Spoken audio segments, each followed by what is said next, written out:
Quiero que prestemos atención a la frontera sur, la frontera con Guatemala, y veamos si acaso México no es igual o peor que lo que se está viendo en Estados Unidos. Por el lado derecho podemos ver a migrantes latinoamericanos cruzando la frontera de Estados Unidos. Tenemos gente brincando el muro y en caso de ser detenidos son deportados de vuelta a México.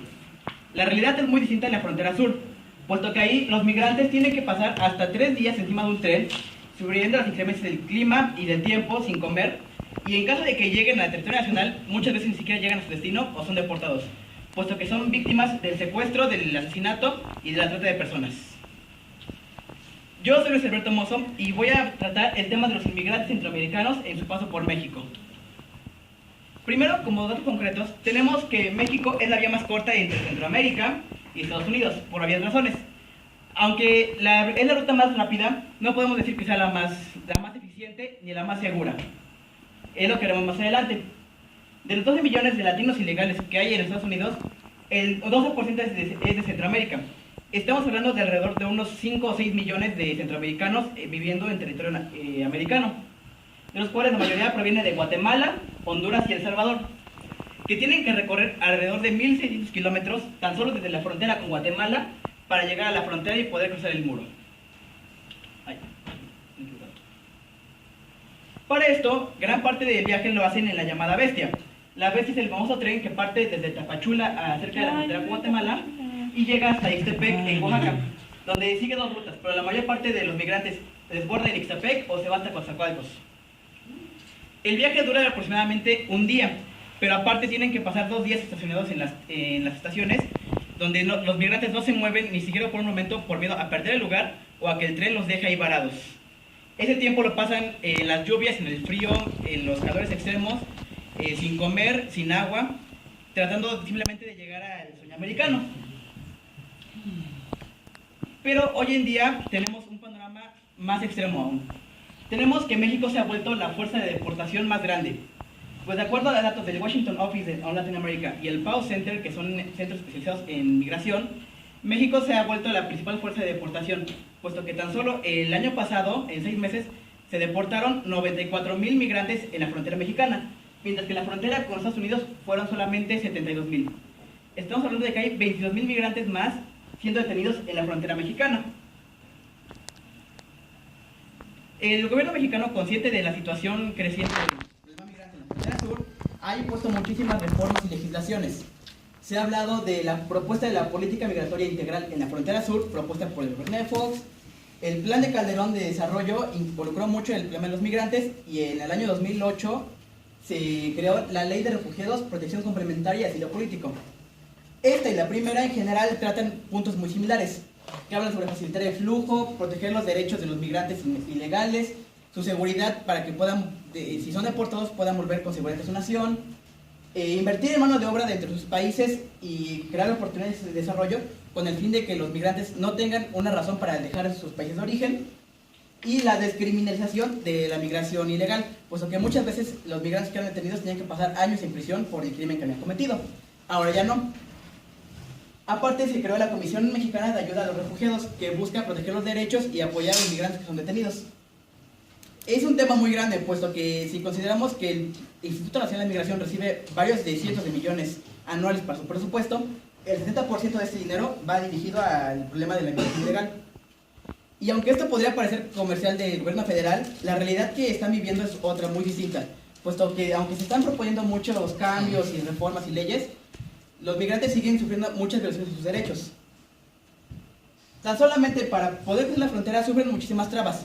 En primer lugar, por los agentes fronterizos, que cuando son detenidos, los migrantes son obligados a pagar grandes sobornos con el fin de poder ser liberados. Estamos hablando de gente que en primer lugar no tiene muchos recursos y por eso deciden emprender el viaje.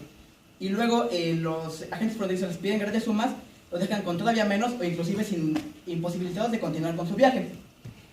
Cuando son detenidos y requieren atención médica, se les niega esta, argumentando que no tienen el dinero y no tienen el derecho para pedir una atención médica, ya que son criminales. Entonces se les deporta a su país en el mal estado en el que están, o peor aún, se les deja tirados en medio del camino a su suerte, lo cual da razón a muchos de los cadáveres que se encuentran tirados por lo regular en la tierra chapaneca.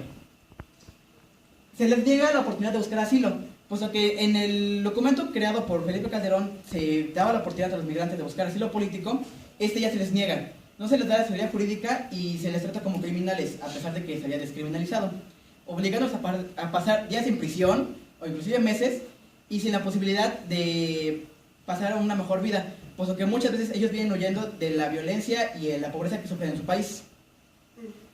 Y el caso de los niños migrantes. Este es un tema que da para una exposición por sí sola, pero en un condensado de los datos, tenemos que cerca de 6.000 niños migrantes son repatriados anualmente en la frontera sur, pero a eso se les deja sin apoyo. Igual no se les comenta de la oportunidad que tienen de ser refugiados políticos y se les regresa a su país a su suerte. No se les ayuda a volver a su estado de origen, no se les explica qué está sucediendo y simplemente se les aborda a un tren o a un camión y esperando a que lleguen de nuevo a su país. Es un tema muy importante, puesto que el año pasado 18.650 menores fueron capturados, pero solamente el 0.03% recibió apoyo. Estamos hablando de cifras que rondan en las decenas. Aproximadamente solamente un 20 niños fueron apoyados en su paso por la frontera sur. En un documento creado por la Human Rights Watch, que es una de las instituciones de derechos humanos más importantes, se dice: en su intento por cruzar la frontera, los niños migrantes son muy vulnerables a la explotación, a la trata y a ser víctimas de la delincuencia. En el documento llamado Fronteras Cerradas, el fallido intento de México por ayudar a los inmigrantes, se habla sobre la difícil situación que tienen los niños al momento de tratar de llegar a una vida mejor. Y sin embargo, esto solo sigue siendo la parte más expuesta del problema, puesto que aún queda la parte más violenta, cuando nos quedan a disposición del crimen organizado, ya que entre los años 2007 y 2010, la cifra de migrantes que han sido secuestrados, deportados, muertos, maltratados o violentados ha ido en aumento considerable. En 2014, de acuerdo a estimaciones que ha habido, hubo 198 casos de secuestro masivo de migrantes, dejando a más de 9.000 víctimas desaparecidas. Podrán argumentar que esto no es una situación exclusiva de los migrantes, es algo que se ve en toda la República. Estados como Guerrero, Veracruz, Tamaulipas están viviendo situaciones similares. La diferencia aquí es que aparte tienen que ellos soportar la indiferencia del pueblo mexicano. Ocasionalmente se oyen los casos de desapariciones forzadas alrededor de la República, pero rara vez se trata de desapariciones forzadas de inmigrantes ilegales, donde cuando llegan a ser secuestrados o víctimas de la trata de personas, no se comentan sus casos, simplemente pasan a ser cifras. La cosa ahora es qué se puede hacer. En 2008, una sociedad de apoyo a migrantes en Guatemala publicó un folleto en donde se ofertaba a muchos de la gente que estaba en la frontera, ofreciendo consejos para los que decidían emprender el viaje y a la gente que se encontraba en disposición de apoyarlos. La cosa no es ir y como muchas de las señoras que se encargan de alimentar a los migrantes en las fronteras, así. Podemos hacer acciones más pequeñas que sin embargo podrán generar un cambio. Entre esto está, en primer lugar, evitar estereotipos negativos hacia estos migrantes. En una encuesta igual realizada por el Pau Center se habla de que gran porcentaje de la población ve a los migrantes simplemente como criminales y gente que tiene que tener cuidado. Ese es un erróneo, pues simplemente es gente que busca trabajar honestamente buscando ayudar a sus familias. Entonces, evitando criminalizar estas figuras, estamos en primer lugar ya provocando un cambio. En segundo lugar, es promover el respeto hacia estos, no maltratándolos ni denigrándolos de ninguna manera. Y por último, el apoyo a centros de migrantes. Supongo que todo el mundo vio en cafetería la ocasión en que estaban apoyando a migrantes, o pidiendo víveres y ropa y entre otras cosas para apoyarlos. Pues ese tipo de acciones los apoyan muchísimo, puesto que estamos hablando de gente que no tiene nada y que solamente cuenta con 1 o 2 prendas para emprender un viaje que llega a tomar semanas. Entonces, este tipo de acciones son muy importantes para apoyarlos. Es más que nada pedir coherencia, puesto que Donald Trump es una figura que se está haciendo hasta satanizada por sus propuestas, pero en México no somos distintos. Estamos hablando de gente a la cual se le violan sus derechos, se le niega el acceso a paso y no se le apoya cuando quieren buscar una nacionalidad o un acceso legal. Ahora me gustaría poner un video, más que nada lo voy a cortar debido al tiempo, donde se ve muchas de las situaciones que viven los migrantes.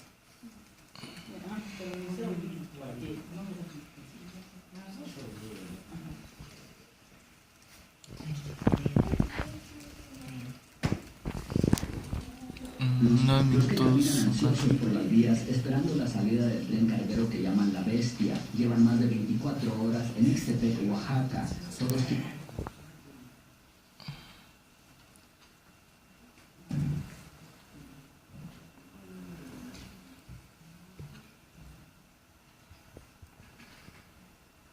quieren llegar a Estados Unidos. ¿Te ha tocado ver tanta gente así? No, pues la verdad, señor, no me lo esperaba.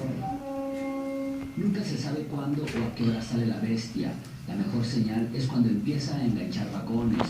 En los primeros movimientos de la locomotora salen migrantes de todas partes. En cuestión de minutos, La Bestia se cubre de una nube humana. Vamos bien seguros aquí porque no vamos, si vamos fuéramos arriba, fuéramos incómodos.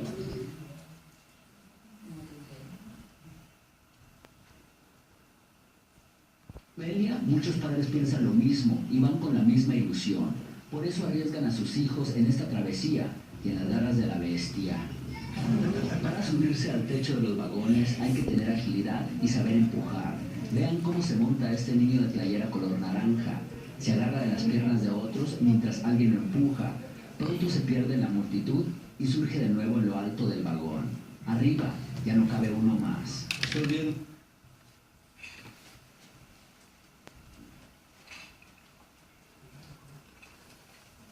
Este tren le ha robado los sueños y la vida a cientos de inmigrantes centroamericanos, pero es la única alternativa que tienen para tratar de llegar a la frontera con México y Estados Unidos. Una vez arriba de La Bestia, nada garantiza que pronto van a salir. Nadie se atreve a moverse para no perder su lugar o a que se vaya el tren sin ellos. Este día les tocó esperar 10 horas arriba del tren. Se fue a las 2 de la mañana y en medio de la lluvia. Y así es el resto de su viaje por México, hasta que llegan a la frontera norte. Cruzar a los Estados Unidos, esa ya es otra historia. Oaxaca, México, Pedro Utreras, Univision. A fin de cuentas, estamos hablando de nuestros vecinos más cercanos. México tiene un gran historial de apoyar a inmigrantes en tiempos de crisis. Apoyamos a chinos, apoyamos a españoles. ¿Por qué no apoyamos a los migrantes que son los más cercanos a nosotros, los mismos latinoamericanos? Son pequeñas acciones que se requieren para en verdad generar un cambio y apoyar a esta gente que busca un mejor mañana. Gracias. ¡Ya voy!